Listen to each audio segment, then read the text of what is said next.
Hi everyone! Today we will be looking at TD Lambda, which is essentially a blending of the n-step estimate method we looked at earlier.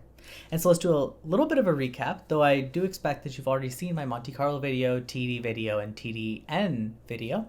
But either way, let's just do a really quick recap here. Monte-Carlo was our method of estimating returns from true trajectory information. This means we play a full game or a full episode, and then we use the actually collected returns along that trajectory to compute our overall return, right? So we grab our rewards as we play the game, do an exponential decay of them, and there we go. We now have our returns for that specific step using Monte-Carlo. The problem with Monte-Carlo was that this requires us to play a full game before we can actually do any kind of update. And of course, in small games, this isn't really a big issue, but if you have large, complex environments, this isn't feasible. Each game could take hours, potentially. So we want to be able to update our model as we're playing the game. And this is where the TD methods showed up, because we can use something called bootstrapping. So instead of actually using our full trajectory history here to compute our returns using the rewards, what if we just use TD methods, where we use our reward we got for taking a specific step, because we're only going to take one step, and then use a discounted future expected rewards. So this is our current estimate, and so because we're using our estimate to update our estimate, this is why it's known as bootstrapping. But of course, there's kind of a trade-off here. So Monte-Carlo and TD methods have this bias variance trade-off, because Monte-Carlo, because they're robust, because we have long trajectories, they typically have low bias. They're low bias estimates. But because they are long trajectories, things can go wrong, right? Stochasticity will accumulate as we go through a trajectory, so it can also be a high variance estimate. On the other hand, TD methods is just one step. So in a single step, we really can't understand too much about the environment. Thus, it's a high bias estimate. There's a lot of opportunity for things to go wrong in that single step. But because there's not a long chain of events happening, the amount of variance that we kind of accumulate up would be pretty small. So this would be a low variance estimate. And what we looked at is TDN was essentially a middle ground between the two.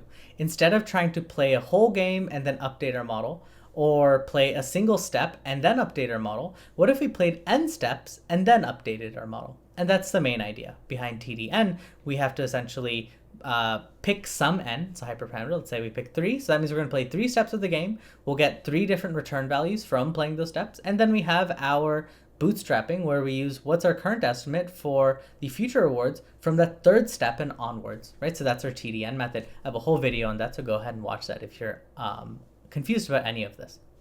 But something you have to do in n, of course, is pick n, right? It's a hyperparameter, and you can try a bunch of different ones.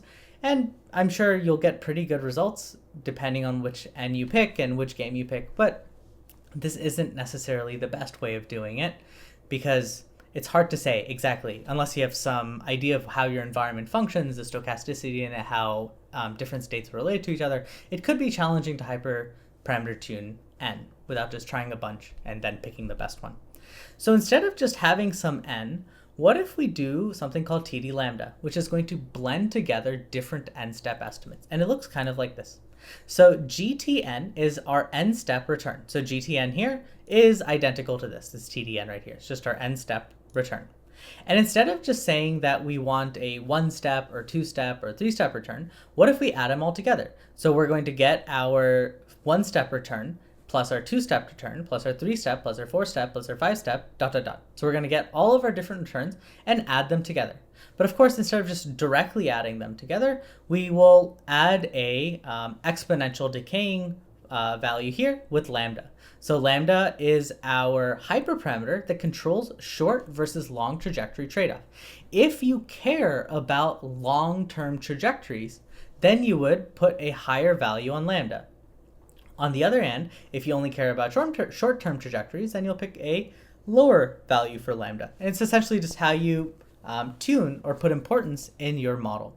This lambda is not the gamma, it's not your discount factor. We'll get there in just a second. But this is essentially us computing so in this case, we would compute our 1-step, we'd compute our 2-step, we'd compute our 3-step, ... We'd compute all the different possibilities from 1 to however long the trajectory is, add them all together, but while multiplying by this exponential decay. And this is essentially our TD Lambda. TD Lambda is just an n-step It's a blending of all the possible n-step methods from 1 to infinity, but in our case, it'd be 1 to the length of the trajectory, right?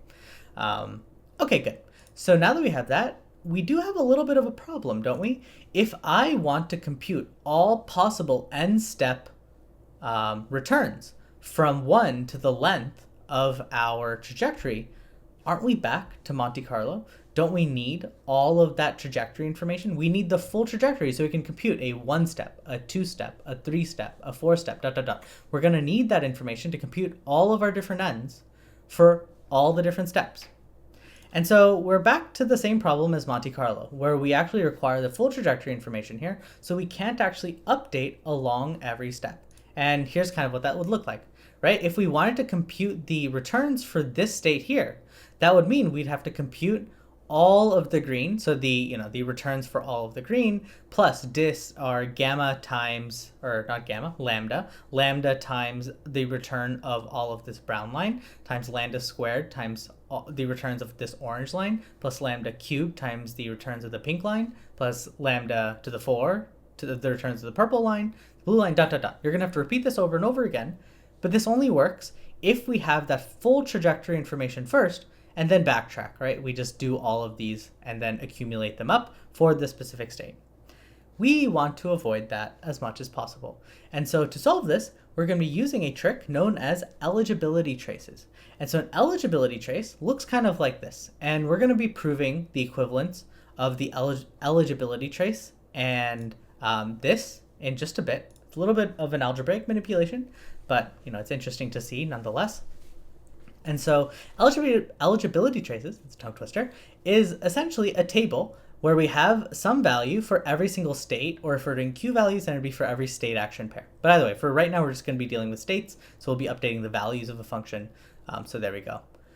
And so what we have here is we initialize our eligibility trace as 0, and what we do is this is our update function for the eligibility trace. So our new eligibility trace at a state is going to be our discount factor, our gamma, which is our standard discount factor from our, everything we've looked at so far, times our decay factor, lambda, which is what the other thing we just looked at just now, right? For TD Lambda, that's our lambda parameter, times the current estimate, or not estimate, our current value of the eligibility trace, plus 1.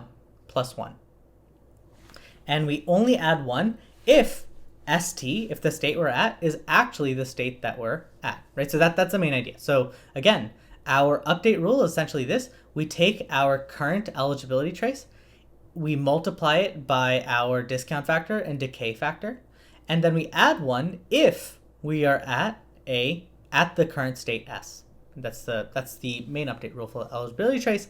And then of course, what we do is our delta t, which is another variable, this is going to be our delta, our change, right? So what does this look like here? This is our reward plus gamma times our values minus our current estimate of the values. Well, this is essentially our TD, right? This is our temporal difference error, TD error. So we're going to call that delta. Delta is our TD error.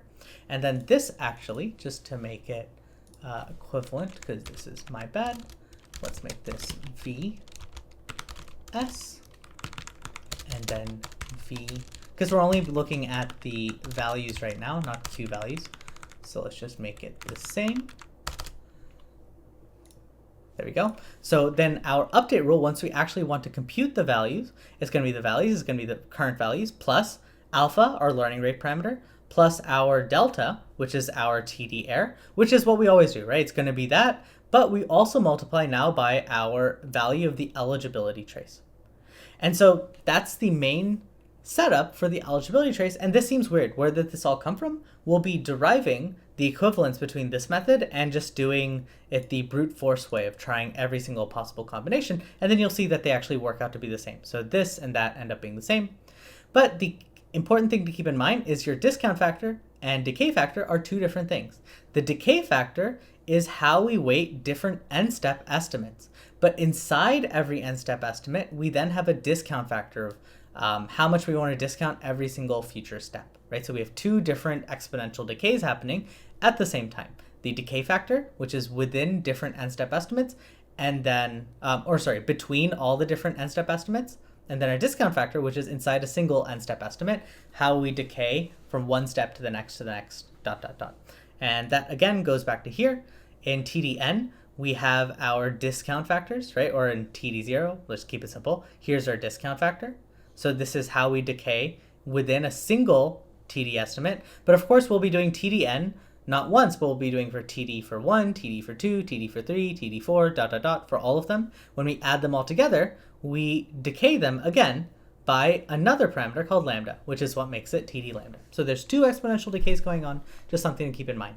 And our eligibility trace is initialized as zeros to begin with, right? So we just keep it simple. And so let's go ahead and just prove this equivalence. If the math is not that interesting, because it's honestly just some annoying mathematical manipulation, you can go ahead and skip this part, but I think it's somewhat interesting. This proof is from the Sutton and Bardo book, so you can find it. They call it I believe the equivalence between the forward and backward method. I'll link it in the comment below so you can see it, just so you have a formal proof written up somewhere. We're going to essentially just do a walkthrough of the provided proof that they gave. And so let's start from the first idea. We need to set up our problem. And the formulation we gave is close, but not exactly what we're going to use, and you'll see why in just a second. So we had GT lambda, right, is going to be the sum of our n-step estimates from n equals 1 to infinity, but really it's to the length of our trajectory, however long our trajectory is. It's going to be n minus 1, and then we'll have GT n-step estimates, just like that. And if we just want to be clear, GTN is going to be equal to RT plus 1 plus gamma RT plus 2 plus gamma squared RT plus 3 plus dot, dot, dot. And then we'll end up, we'll do all of them. And then at the nth step, gamma n, we will then use our current estimate, bootstrapping, the value at ST plus n, just like that. So this is our n-step estimate. We'll have n rewards that we computed or got from playing the game. And then after the nth step, we no longer have any more information. So we use our current estimate discounted, of course. And so there we go. That's our setup. Now, one slight problem with this, and why this is important later, you'll see, is that although we're doing a weighted sum here, it would be kind of nice if all of our weights added to 1, right? So it's like, it is an exponential weighted sum, but it should be convenient for all of our weights to add to 1. And so let's just quickly check that. If we have the sum of n equals 1 to infinity of gamma n minus 1, right? These are our weights. Well, that's the same as writing the sum of n equals 0 to infinity of lambda, sorry, I said gamma, I meant lambda, n, right? Lambda n. And you should know this formula, right? This is our exponential sum formula. This is just going to be 1 over 1 minus lambda. So the sum of all of our weights ends up being 1 over 1 minus lambda. Okay, no problem. That means I just want to make sure that all of our weights add to 1. So the actual formulation we're going to use is going to be, if all of this adds to 1 over 1 minus lambda, then if I multiply by 1 minus lambda, it'll all add to 1. So I'm just going to add a 1 minus lambda term here, and then everything else is the same. N equals 1 to infinity, lambda n minus 1, gt, n, just like that. So we just added this extra thing in to ensure that our sum of all of our lambda terms add up to 1, just for convenience. And then, as we had written earlier, but let's rewrite it again, our eligibility trace looks like this. Our eligibility trace, ET, S, is going to be equal to our gamma, which is our discount factor, and then our lambda, which is our essentially our gamma factor for the different n-step returns, E, T minus 1, S, plus an indicator function, and we're only going to add 1 if st is equal to the s, the state we're at. So if we're not at s, then we don't do that. If we are at s, then we do that. And then our delta t. So this is our TD error, and we'll see this again in just a second, but let's just write it down. RT plus 1 plus gamma v st plus 1 minus vst, right? This is our TD error. This is my estimate from my data. This is my current estimate. and then the difference between the two is my delta. And then lastly, our values. We'll be doing Q values in the implementation, but let's just stick to values for now. Values is going to be, how do I actually compute my values? My values will be my standard values formula update, right? It's going to be plus alpha, and then it's going to be the delta t, right? TD error, times our E. And that's the new thing here. We have this new eligibility trace that we've added in, ETS, just like that. And so one thing you might be wondering about is, what does this decay even look like? So I just made a quick plot using the eligibility traces. And you can see it's kind of like this. So what it is, I picked a gamma of 0.9, a lambda of 0.7, and what I've said is we play the game for 20 steps. And what we're going to do is visit a specific state, doesn't really matter, we're going to visit a specific state from steps 0 through 5. So we're at some state and we're going to spend 5 steps there, but then we're not going to spend any time there. And then afterwards, we're going to spend time there at the then we'll come back to that state at the 10th step, and then again the 15th step. So you can see in our eligibility trace, it kind of increases, right? It's increasing every time we spend time there. But then whenever we're not there, we get an exponential decrease. And then when we visit again, we get an increase. And then when we're not there, we get an exponential decrease. And then when we go again, we get an increase. And then again, we get an exponential decrease. And this is how we're going to be weighting, essentially, our different returns, right? So notice how our weights increase when we visit, and we have an exponential decay for all the other times. And this is exactly what we want, right? We want to decay future time steps by our lambda parameter to control our short versus long-term returns. And so there's two views of this, right? The forward view is the brute force method, right? Doing this is the forward view. And the backwards view is this here, using the eligibility trace. And what I want to do is show the equivalence between these two methods, because then you know for sure that these eligibility traces are doing exactly what we wanted to do, just in a different way. Now, the problem with this formulation we have right here is that we have this recursive nature, right? We have the function on both sides. So let's get the explicit form of the eligibility trace rather than this recursive form, just to make life a little bit simpler. So let's go ahead and start the proof. So step 1 will be find the explicit form of the eligibility trace. So we have ETS is going to be equal to both of these, ET minus 1 S plus 1 when ST equals S. That is our setup.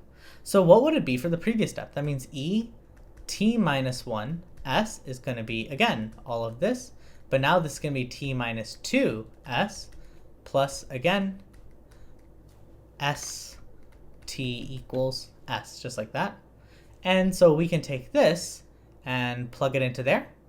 So let's go and do that. So it's going to be ETS is going to be this, and then inside it's going to be another one of these. We'll have ET minus 2S plus 1, ST equals S, plus, again, 1, ST equals S, right? That's this one out here.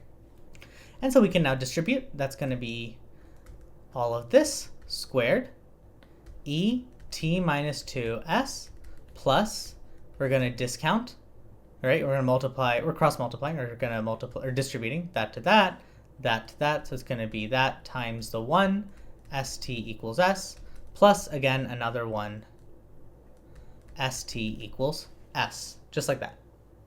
And so all I've done is plug it in. If the pattern isn't clear, we can do it one more time if we want to. We can do ET minus 2 here. So let's just plug it in. We know what the expression for ET minus 2 is. It'll be exactly like what we had above. It's going to be ET minus 2S is going to be gamma lambda ET minus 3S plus indicator, right? So let's just go ahead and do that. That's going to be equal to gamma lambda squared. It's going to be ET minus 2S. We will plug it in for another gamma lambda, ET minus 3S, plus gamma, or plus actually, so it's going to be plus 1 indicator function. So we'll have ST equals S. That's basically our original formulation. We have this extra thing here, gamma lambda plus gamma lambda indicator function. And just so we are being clear, yeah, we're good. Gamma lambda indicator function, ST equals S.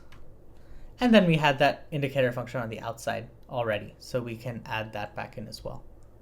And actually, this bracket should go right here, my bad. Plus that, plus another indicator function. And just to keep it simple, just so I don't have to keep writing this st equals s over and over again, I'm just going to write indicator function for now, but just assume that just means, for if we're at the current state, just to keep the notation a little bit shorter. So we have this distribute, so it's going to be this cubed times, so it's going to be et minus 3s plus all of this squared times our indicator function, plus we had this already times our indicator function, plus our indicator function. So you can see again, it's kind of just expanding out, right? Like a quadratic. So we have something plus that squared, plus that cubed, dot, dot, dot. And so we kind of get the general pattern here. So we can just write out the full pattern. ETS is going to be equal to all of this to the power t for t steps. That means we're going to have et minus t, which is a 0. So it's going to be e0s plus the sum of k equals 0 to t.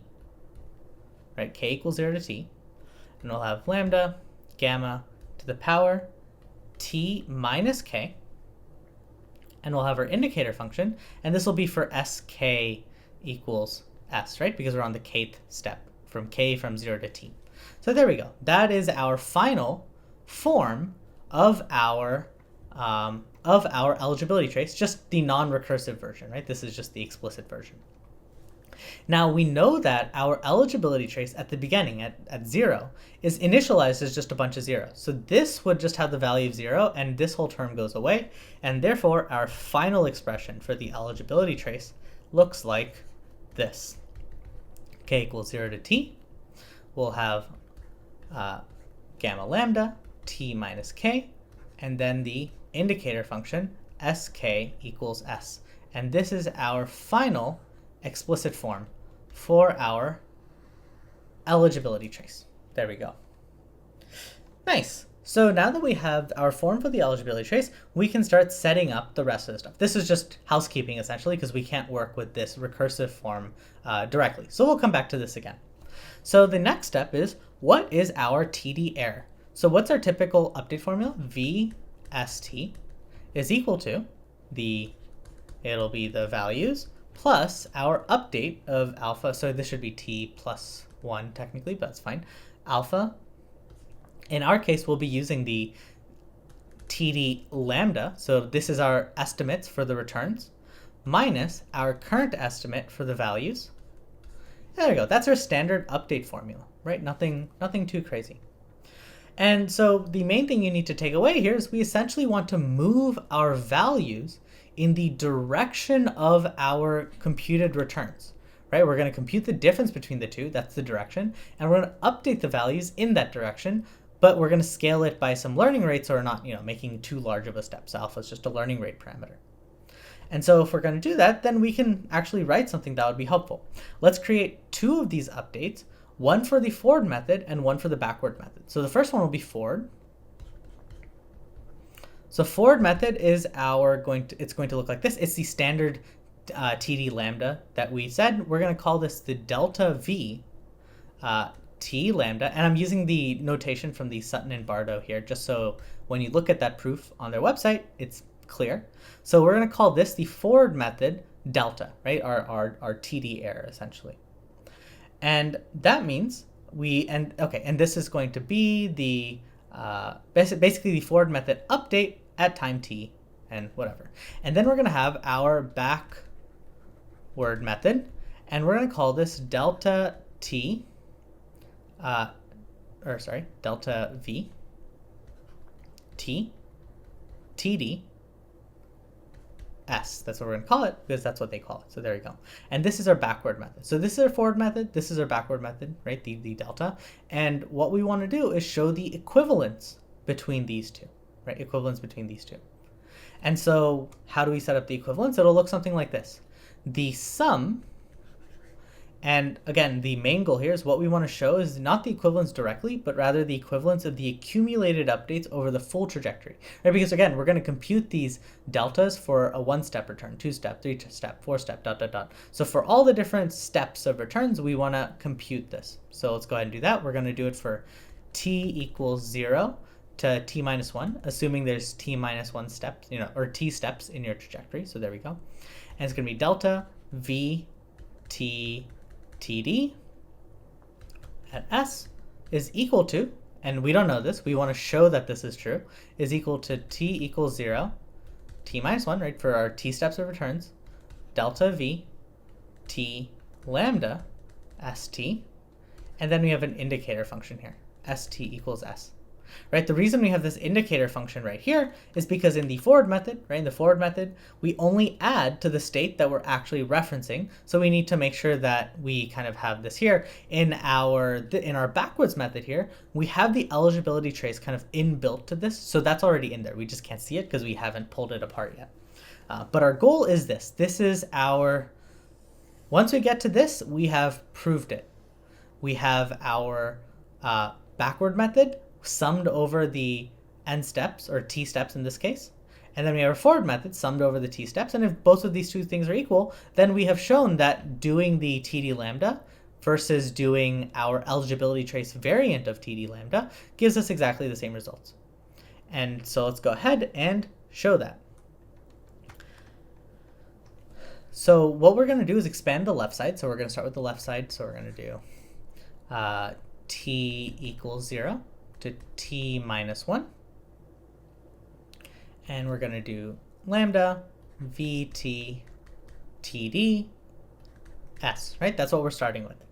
And what we found earlier was that the explicit form of the eligibility trace. And we also know the update. So we found earlier that ETS is going to be equal to the sum from k equals 0 to t of t minus k indicator function of sk equals s. We found that earlier. And we also know the update rule for our eligibility trace, because we stated that earlier. That's going to be vs plus alpha, our delta t, ets. There we go. Which implies, right, that delta vs is just going to be alpha delta t ets, right? In the same way as before, right? This is our change, so we're adding to vs. So the change in vs is essentially just that part, right? What we changed it by. And so what we're going to do is use this expression, we're going to use this expression kind of on here so we can expand out our eligibility trace. So let's go ahead and do that. We know that these two things are the same because we're dealing with the eligibility trace variant right now. So this is going to equal to the sum t equals 0 to t minus 1, and it's going to be alpha delta t ets, right? And this is what I meant by we had to include the indicator function here because this is just manually going through every n-step estimate. And here we have the eligibility trace built into it. This is why, right? It's built into it, and this handles that indexing for us. Now that we have that, we can go ahead and plug in our form for this. We know exactly what this is going to be. We computed it, right, ahead of time. We found its explicit form. So let's go ahead and write that out. That's going to be equal to the sum t equals 0 to t minus 1 alpha delta t, and then we have another sum k equals 0 to little t. We have our, let's keep it the same, t minus k, and our indicator function sk equals s. There we go. And now that we have that, we essentially have two different things going on here. We have t is our little t here, little t is our time index of the TD error, and k is the time index for the past occurrence of some state, right? Because we are doing t-step estimates, or whatever it may be here. And so now that we have all of that, we need to deal with this indexing a little bit. It's kind of weird. We have little t going from 0 to t minus 1, and k going from 0 to t. And that seems a little bit weird because we have like a little bit of a dependency here. So let's just write it out just so it's clear. So we know that t goes from 0 to t minus 1. So we have 0 less than or equal to t and I'm going to write it out here. Let's see why. T minus 1. And k goes from 0 to t. So that means k will go right here, less than or equal to k, less than or equal to t, less than or equal to t minus 1. So t goes from 0 to t minus 1, and k goes from 0 to t, just like that. It's just, this is not a way we can implement it. The indexing is kind of weird. So what if we tried to switch it around a little bit? Let's say we write it this way. We have a double sum here, and let's write out the operands. So t equals 0 to t minus 1, and we have k equals 0 to t. Instead of writing it this way, we can actually write it like this. We can do the sum of k equals 0 to t minus 1, and the sum of t equals k to t minus 1. Now, why is this the same? Because again, if we're summing from t equals 0 to t minus 1, so we're going from t from 0 to t minus 1, and then k goes from just 0 to t. Now we're saying we want k to go from 0 to t minus 1, and then t to go from k to t minus 1. It's exactly the same thing. We're covering the same indexes. We've just rotated it around a little bit, but this is preferable because now our inner thing depends on the outer thing. Our inner sum depends on the outer sum. So we have an inner sum. T has to start from k, and k is already defined by the outer sum, and that's just easier to work with. And the other one, it still worked out the same way.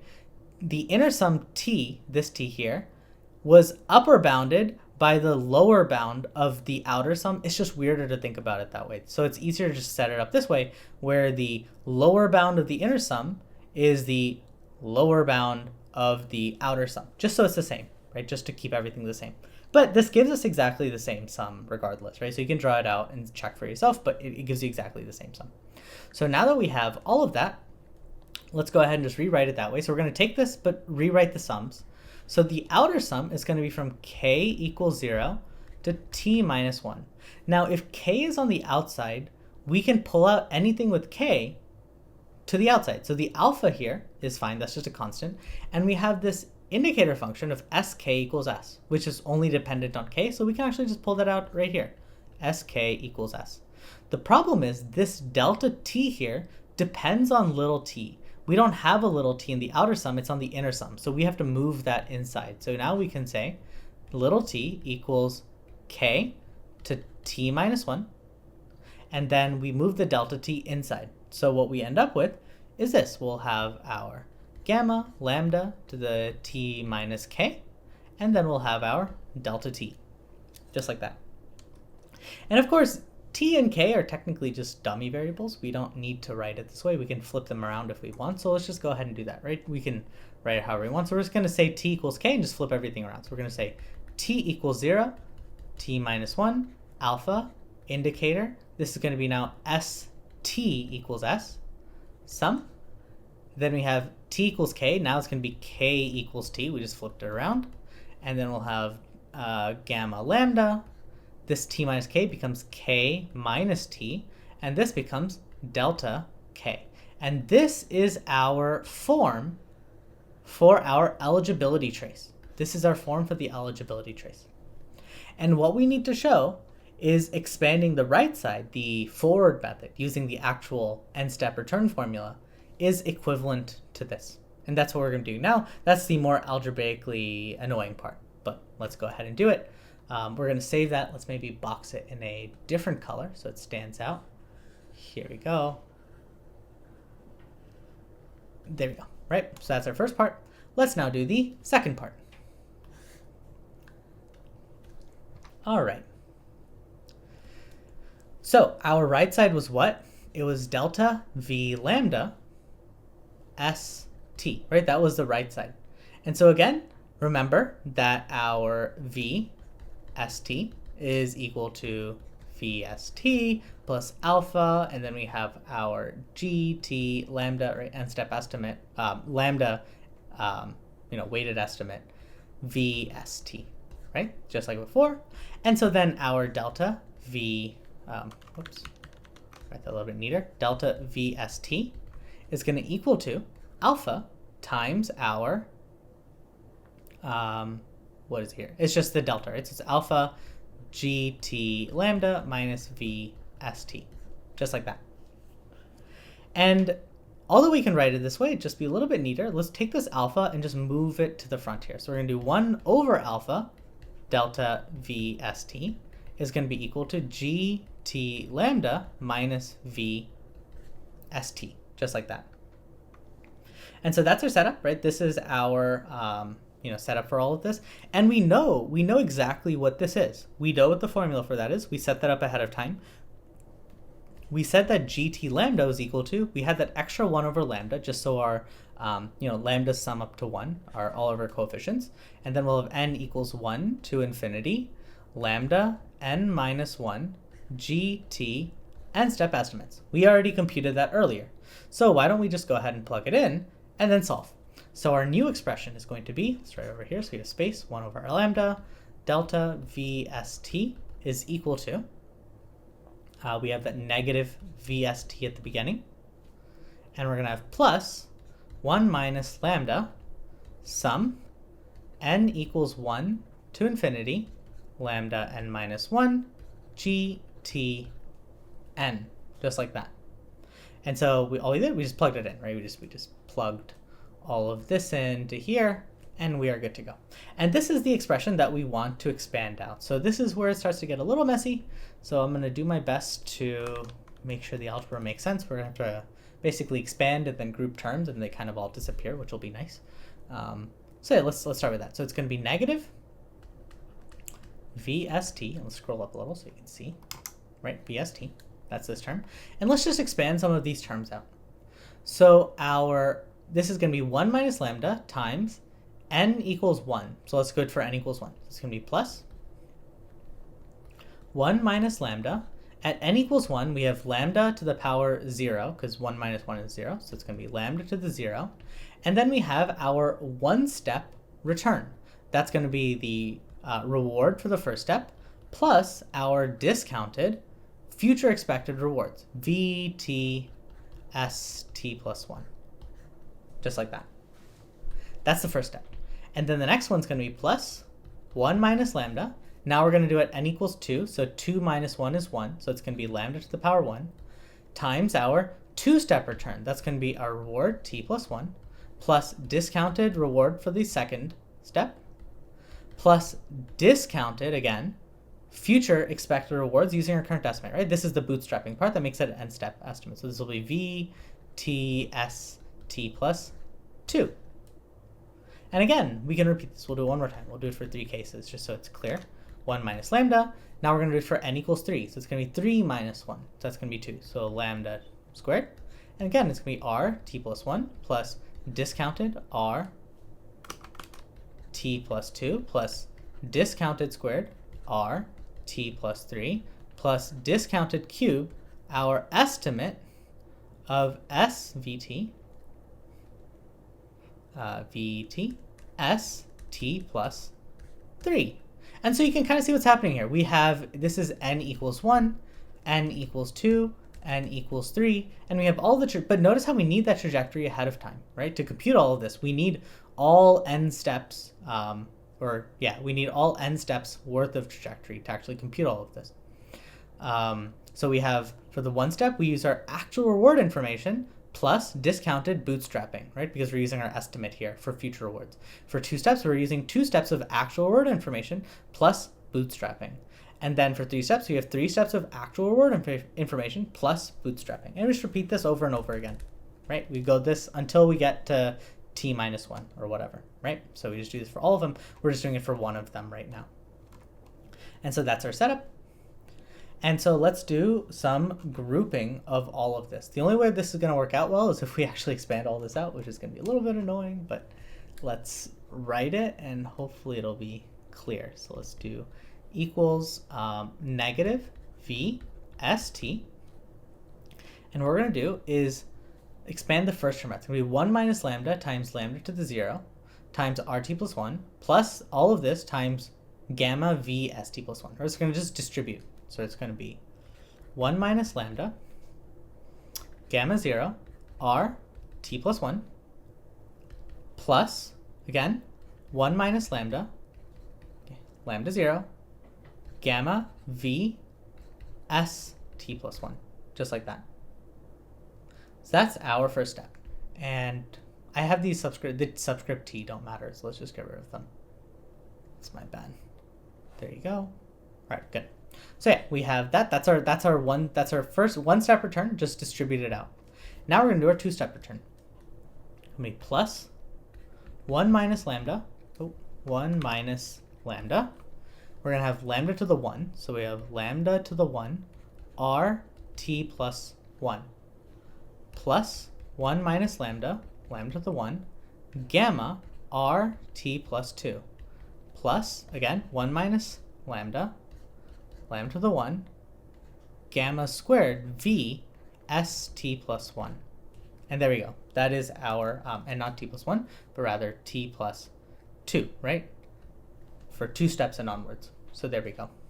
Let's do it one more time, third term. It's going to be plus 1 minus lambda, gamma squared, r t plus 1, plus 1 minus lambda, gamma squared, or lambda squared, gamma r t plus 2, plus 1 minus lambda, lambda squared, gamma squared, r t plus 3.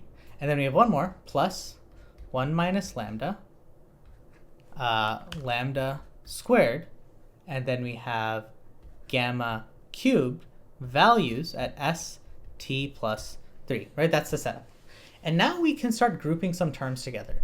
And of course this is going to keep going, right? But let's group all of these terms together, right? Dot, dot, dot. Let's group, let's pick some different colors. Let's group all of these terms together, right? Those will keep going. And then let's group all of these terms together. That'll keep going, dot, dot, dot. And we'll see exactly what the pattern is when we group, one of them together and it becomes obvious. So let's do the first one. It's going to be equal to, we have a 1 minus lambda in all of these terms. So we can take that out. So we have a 1 minus lambda, no problem. And then we have a rt plus 1 in all of these terms. So we can pull that out as well, rt plus 1. And what we're left with is the sum of, or let's maybe write it the full expression out just so it's clear. We'll have a lambda 0 plus lambda 1 plus lambda 2, lambda 0 plus lambda 1 plus lambda 2 plus dot, dot, dot. Well, what is that? That's our exponential sum. And we know the exponential sum of lambda from 0 to lambda to the 0 to lambda to infinity, as long as lambda is between 0 and 1, is equal to 1 over 1 minus lambda. So this is equal to 1 minus lambda times rt plus 1 times 1 over 1 minus lambda. And this will cancel, and we're left with r t plus 2. So all of this stuff here is just r t plus 2, just like that. Now let's repeat it for the second set.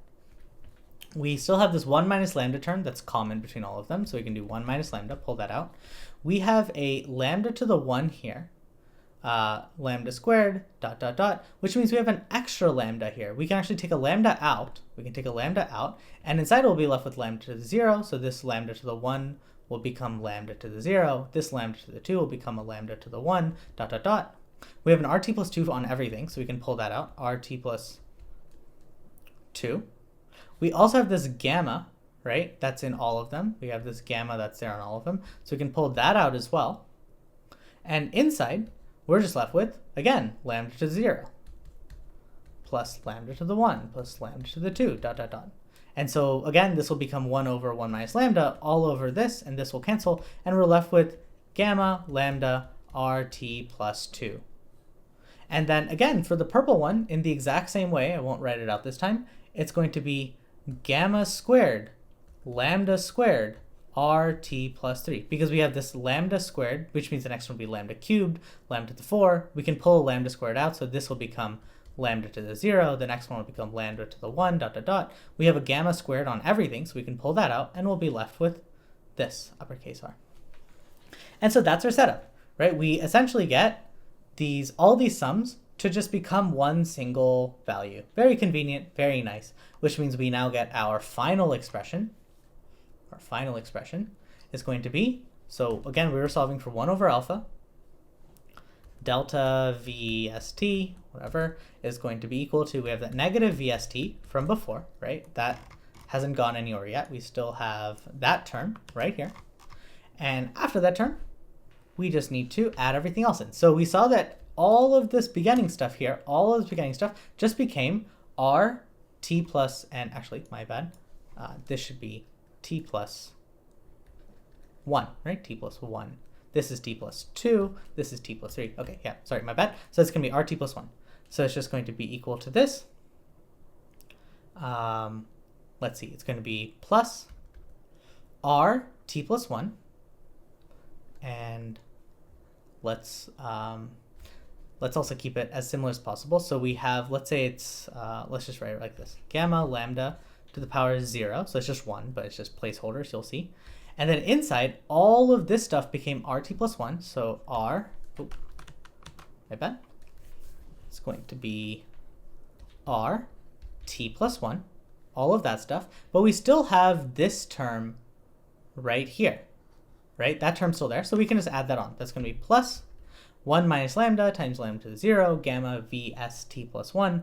Let's go ahead and just distribute it out. So it's going to be 1 times all of this stuff minus lambda times all of this stuff. So let's go ahead and do that. It's going to be lambda to the 0, gamma vs t plus 1. So that's really just gamma. Gamma v s t plus 1 minus lambda gamma lambda v s t plus 1. There we go. So I just took this and distributed it out. It's going to be 1 times all of this minus lambda times all of this, and that gives me this. And that's my first line. The second line, all of this green stuff came together to give me this value right here. And we're going to add it to this extra term that's still over here that we haven't dealt with. Okay, let's go ahead and do that. It's going to be plus. And here's a key part. We have a gamma lambda right here, right? Gamma lambda. We also have a gamma lambda squared, or sorry, lambda gamma squared right here. So we can pull those extra terms out so we can kind of group them all together. So we'll get a gamma lambda to the power 1.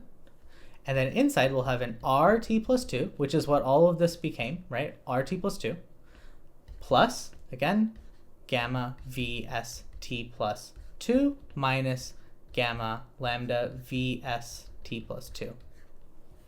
Just like that.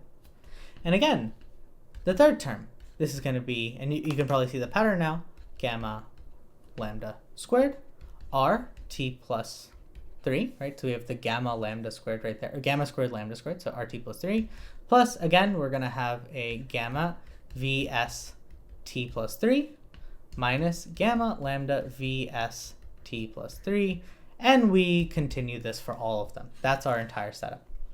And so for a final manipulation, what we want to do is just take this VST and merge it into this equation. So let's just take this first line here and see what happens when we try to put it in and what pops out.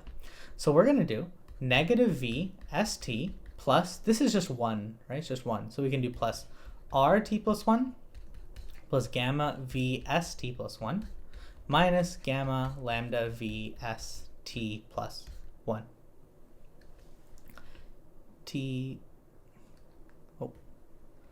ST plus 1. Let's just rewrite this in a way that makes a little bit more sense. What if we write it like this? We're going to write this as equals to, we're just going to reorder. It's going to be RT plus 1 plus gamma VST plus 1 minus VST. So we're rewrite. So we have this term minus this term, and then this term here. So minus gamma lambda VST plus 1.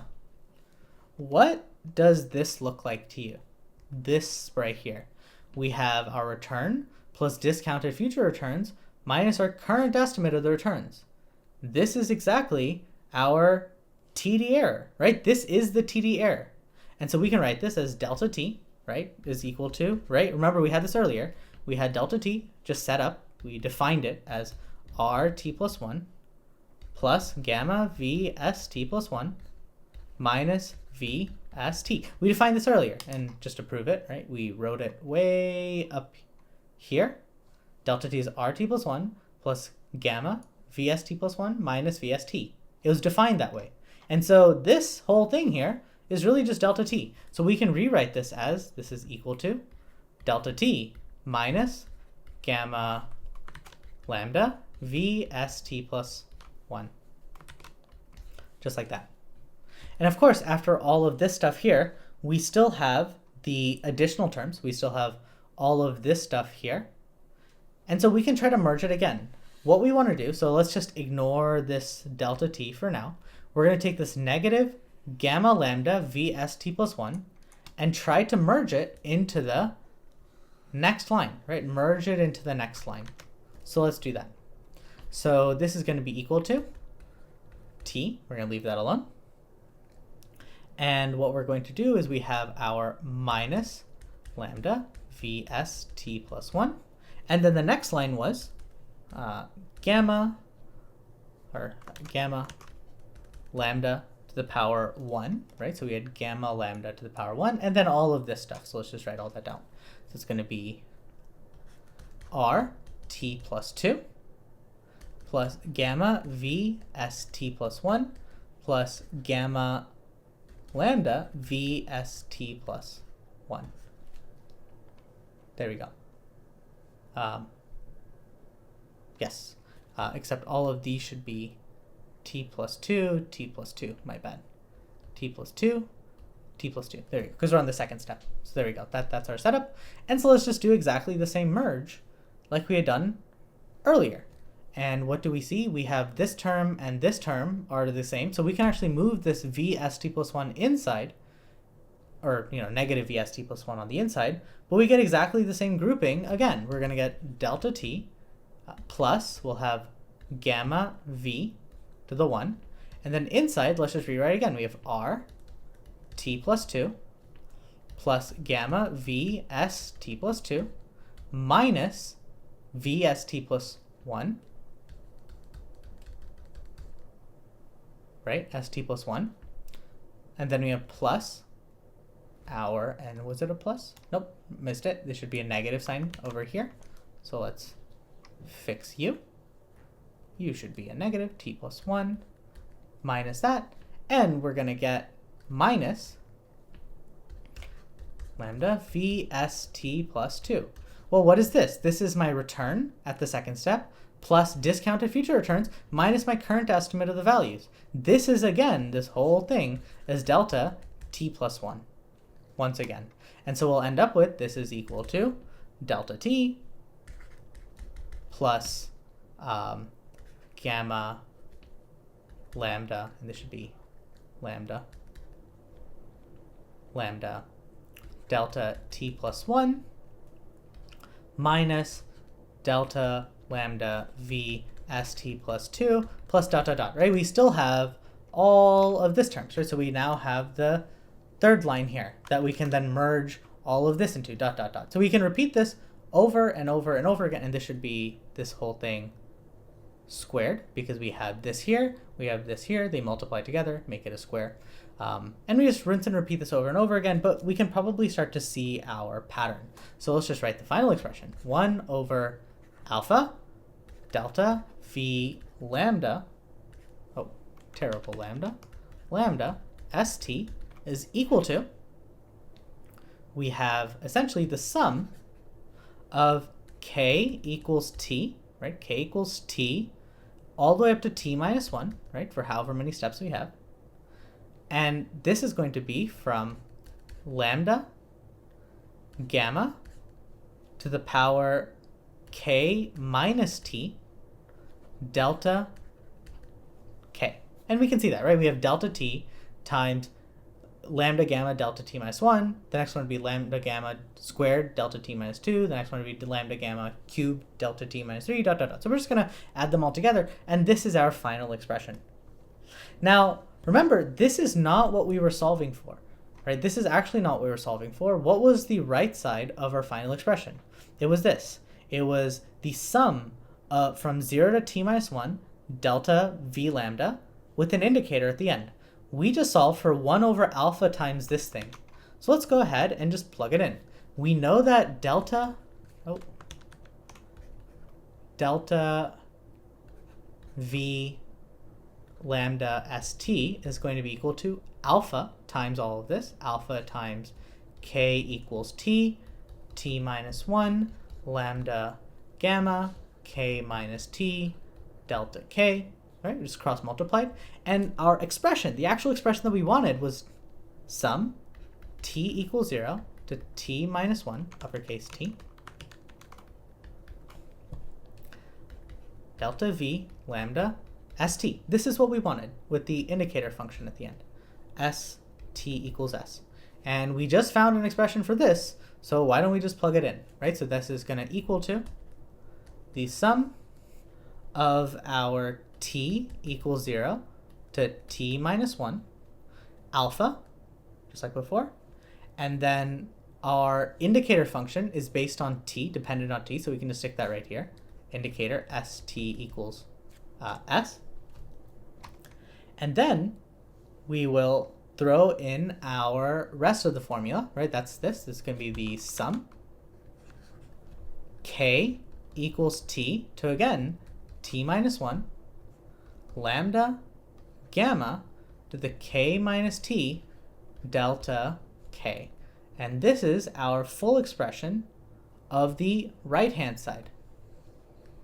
Oh, let's box that up. And does that look familiar? Doesn't this look identical to the equation we boxed earlier?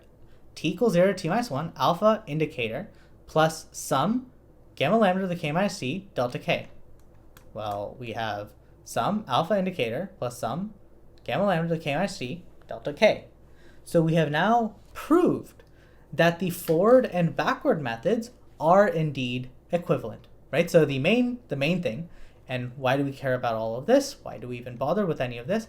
Is our brute force method of computing lambda returns, right, using TD Lambda, requires a full trajectory, right? Requires a full trajectory, which is essentially putting us back to the problem with Monte-Carlo, right? The same issue we had with Monte-Carlo. But now, if we go back here, we can compute our TD Lambda one step at a time. It's just a trick to let us compute TD Lambda one step at a time, and we use the eligibility traces to correctly weight everything, so it's the same as if we had computed it all at once with the full trajectory. This is kind of like an online averaging, right? So we're doing an online averaging method to get the same effect of our blending of n-step estimates, just doing it one step at a time, which is really neat, right? Very helpful for us to do it this way because this makes this feasible for us to do. So now that we have all of the math out of the way, which is all of this, let's go ahead and implement it. Great, the math might have been kind of complicated, but the implementation is pretty straightforward. So let's go ahead and do it. So what we need is epsilon greedy. Just like always, do we want to follow our Q values? Do we want to take an action based on our Q values, or just want to take a random action for exploratory purposes? So state epsilon, which we'll set to 0.1 later, and the environment, if np.random.rand less than epsilon, so like 10% of the time, let's say, we're going to do return env.actionspace.sample, and we're going to go ahead and sample a random action to take at this specific state. Otherwise, else, we're going to follow our policy. We're going to return np.argmax.q state. Take the action that has the highest Q value. So we've implemented this before, nothing new. And what we're going to do now is the important part, lambda q learning. Environment, we're going to have our lambda weight, right? So this lambda will be, we're going to have to sum together all of these, or do a weighted sum of all of our n-step returns. What is the weighting procedure we want to use? Larger lambdas will put more emphasis on those longer trajectories, or larger n-step returns, and a smaller lambda would put less emphasis on those longer n-step returns. So we're going to just set this to 0.9 for now. We'll compare different lambdas later. Num episodes, let's say 25,000. Alpha is 0.01. That's basically our learning rate. And then we have our gamma. Let's just set it to 0.98. It doesn't really matter. Gamma is our within trajectory decay. So again, there was two different things going on. We have n-step returns. So let's actually write this out just so it's clear. We're going to have so we'll have R plus VS, let's say S1. That's going to be the first one. That's a one step. Otherwise, and this will be R1 plus VS1. R1 plus gamma R2 plus gamma squared R VS2. And there should be a gamma right here. Gamma VS1. And then again, we'll repeat this. So these are different n-step returns. So this one will be R3, and this is going to be gamma squared R3, gamma cubed VS3, dot, dot, dot. So that's what we have. So this gamma right here, decays from step to step. How much importance are we putting on future steps versus earlier steps, right? It's our standard discount factor that we've looked at before. Lambda is all of this is going to add up to something. This will be our G1. This will be our G2. This will be our G3. So our gamma is going to be G1 plus lambda G2 plus lambda squared G3 dot dot dot, right? So that's the main thing. Our gammas are weighting within trajectory weights, right? Within trajectory, and our lambdas is the weighted sum of all of those n-step trajectories put together. So we have two different weights going on, just to make it clear. And then our epsilon is 0.1, right? So there we go. Pass. Okay, yeah, we're good. All right, so just like always, we're going to initialize our Q values. So our Q values is going to be np.zeros, and we're going to do env.observation space .n, env.action space .n. Episode rewards, we're going to store these up so we can visualize it later, and print, let's say num episodes. Actually, we don't need that. That doesn't matter, so that's fine. We're going to do 4 episode in TQDM range num episodes. So how many games are we going to play? And here is the key thing that we're improving with our eligibility trace. If we had not done an eligibility trace, we would first have to complete an entire episode, store up all the trajectories, and then compute all the different n-step returns, and then do the weighted average of them, or weighted sum of them together. And that would have been totally fine, and that would have looked, the code would have looked almost identical to the Monte-Carlo code. We prefer to update our model as we're going, so we'll be doing an online Lambda Q learning method, which requires the eligibility trace. So that's exactly why we have an eligibility trace. And so what we're going to do is start our game. State is env.reset. Go ahead and start the game. And we're going to have our action is epsilon greedy. And we're going to pass it our Q table, which, initial is 0 right now. It doesn't matter. Epsilon. And our environment. There we go. And we will have our total reward for this specific game. We're just going to initialize a 0. And here's the important part. We need our eligibility trace to initialize as zeros. So if you remember from before, the eligibility trace that we've looked at so far is for a specific state. And this would have been fine for value-based methods. But we will be doing Q-learning. Specifically, we'll be doing our off-policy Q-learning, just like we've been doing up till now. So our eligibility trace isn't just for a state, but it's going to be for a state action pair. So we're going to initialize zeros as zeros for every single state action, and our eligibility trace will just keep track of how many times have we visited a specific state action pair and use that for our weighting scheme.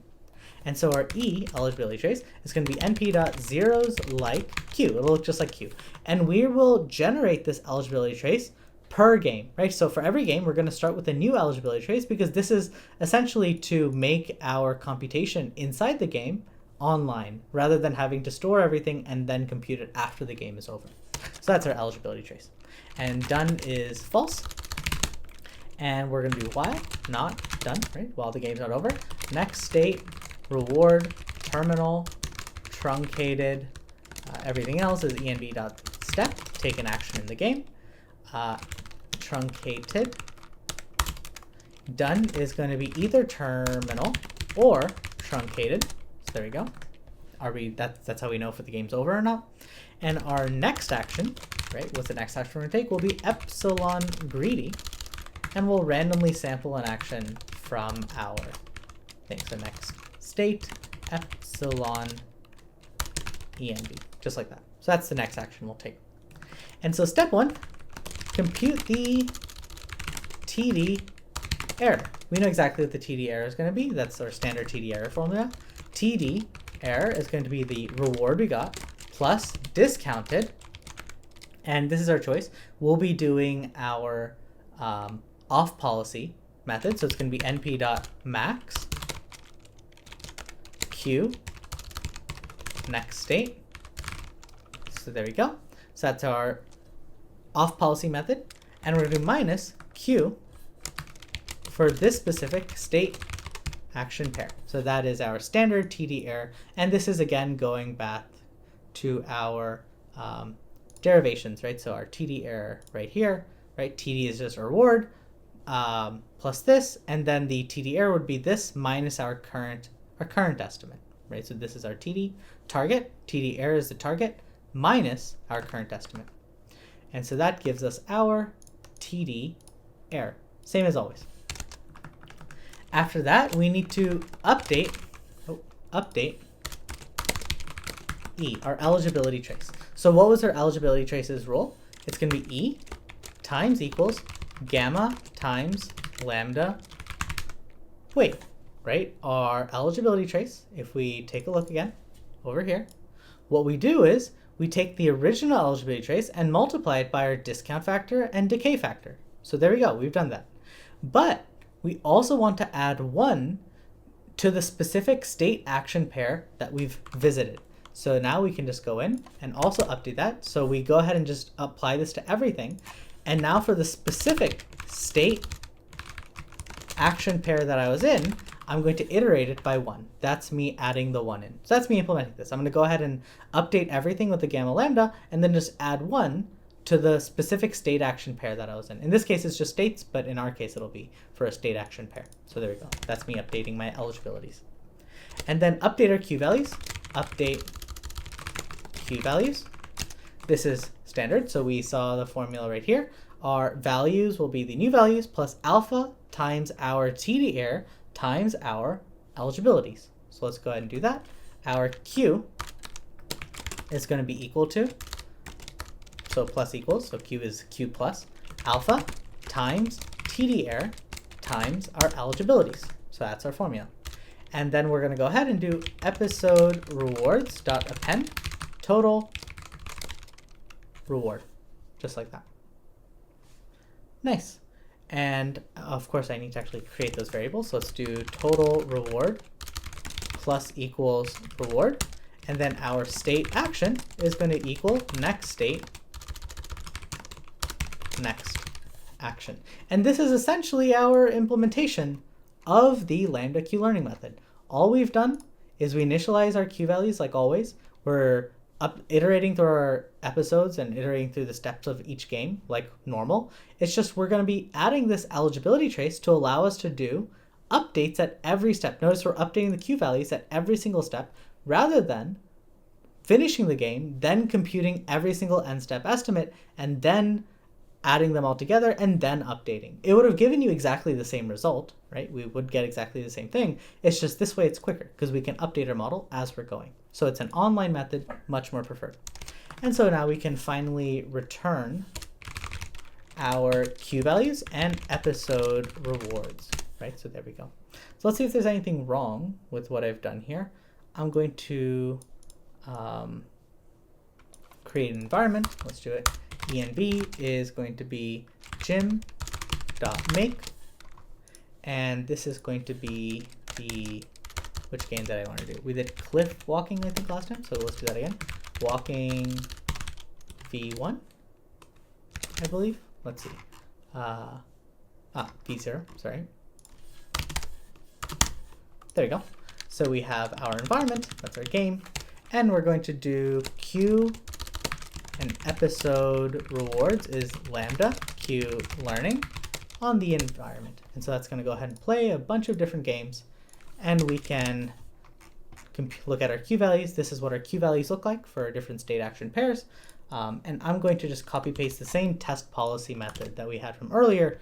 We just use the policy that we came up with here, play the game a bunch of different times, and then see the success rate of our game. Because of course it's stochastic, so it's not always perfect. So we're going to do our policy. It's going to be q.argmax axis equals -1. So we know the decision to make at every single state. And we'll do test policy, and we'll pass in the policy, the environment, and everything else is fine. And it looks like with 100% success, we beat the game with this policy. So that's good to see. Good. So now that we have that, one thing that we'd be interested to see is how much does lambda matter? Because the entire point of n-step, like we saw earlier when we were doing n-step estimates, we saw that picking a larger n than 1 seemed to help with training quite a bit. So let's go back to that example. If we see here, when we have n equals 1, we have consistently lower rewards compared to using higher n values. And that's because by including a larger n, we're essentially getting a little bit more foresight into what's coming, right? We're predicting the future rewards using a little bit more true data. And so this will give better estimates in general, which is good to see. The problem is that we have to pick the n, right, to try a bunch of different n's and see what works well. And in simple environments like this, we don't seem to care all that much. But in more complex environments, this could be a very expensive process to figure out what n you want to do. So instead of trying to pick an n, what if we do a blended estimate of all the different possible n-step estimates, right, n-step returns? And so to do this, we need to select lambda. And in lambda, if we pick a very small lambda, that means it'll decay very quickly. So initial n values, right, so small n values will get large weights, and future n values will get very, very tiny weights. So using a small lambda is close to picking a low number, basically a small n, right, small n. On the other hand, if you pick a large lambda, something 1 or close to 1, then you're putting lots and lots of emphasis on long n-step returns, which means it'll be closer to having something with a large n, right, or a blended estimate with a large n. And so that's the main idea. We want to just try this out and see what it looks like for different lambda values to see if we see something similar. And so let's go ahead and do that. Let's do our lambdas is 0. We're going to use a lambda of 0, which means no foresight. Just look at the first thing, 0.3, 0.6, 0.9, whatever. And these will be lambdas. And actually, I can just copy this code, and there's nothing interesting here. So all we're going to do is play the game with our different lambda weights, store those rewards, and then test our policy for each one and see what they look like. So let's just let it play the game, and then we can plot these rewards at the end just to see what they look like. So yeah, notice that, again, this isn't a very complex environment, but if every game was very long, very expensive, we wouldn't be able to really update it without this eligibility trace. It'd just be too much time waiting between games. It would take forever. This kind of gives us the perks of TD learning, where we update every step, but we're using this mathematical trick to make it possible. And we end up seeing something similar. Notice that when n equals 0, we have very little foresight. We're not really looking into multiple steps at once, and so we end up getting this kind of lower return in general. And as we increase n, we get better and better and better results. So notice that n equals 0.3 gets high weights, right? We're doing high rewards, we're doing well. But notice that as we increase n, we end up converging faster. So the red, which had the largest n, converged faster than green, which converged faster than orange, ... So yeah, I'm going to call it here. Let me know if you have any questions down below, and I will see y'all in the next one.